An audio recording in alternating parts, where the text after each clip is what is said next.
the press secretary, Sean Spicer, on the president's claim of widespread voter fraud. Tell our viewers how that went down. Indeed. Well, the question here is if there was widespread fraud, if these allegations are true, as the press secretary said the president believes, I wanted to know if the Republican National Committee had the same questions. Sean Spicer, of course, after all, was the chief strategist of the Republican National Committee during the general election campaign. The new White House Chief of Staff, Reince Priebus, was the chairman of the RNC during that time. So I asked Sean Spicer if he believes those allegations.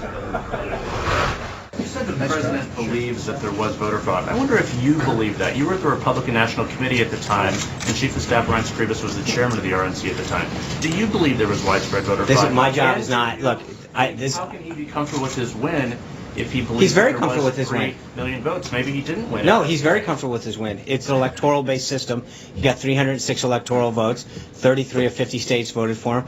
I think, look, Jeff, I've asked him to answer this question twice. He believes what he believes based on the information he's provided. Yes, ma'am. What does that mean for democracy, though, Sean? What does that Thanks, mean? Jeff. If he does believe that, what does that mean for democracy? It means that I've answered your question. Have you? And Wolf, in terms of what it means for democracy, that is what so many lawmakers are asking here, and they believe that this is a more serious argument, particularly now that Donald Trump is president. It's a very familiar argument. He was making it on the campaign trail at the end of the campaign, and certainly in those victory rallies we saw him take in November and December. But now, as president making those charges last night during that meeting with congressional leaders, his fellow Republicans, Wolf, wish he would stop talking about this.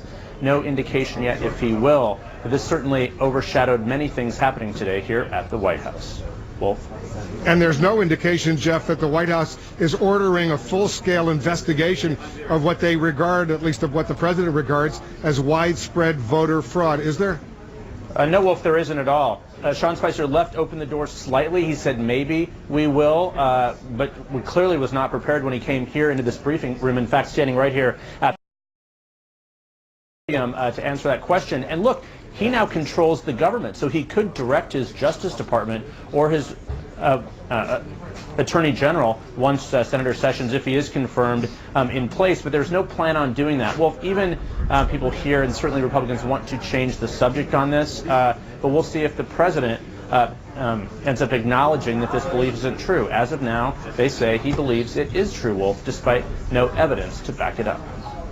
Wolf. Jeff Zeleny reporting from the White House. Thanks very much. Joining us now, Democratic Senator Chris Coons. He's a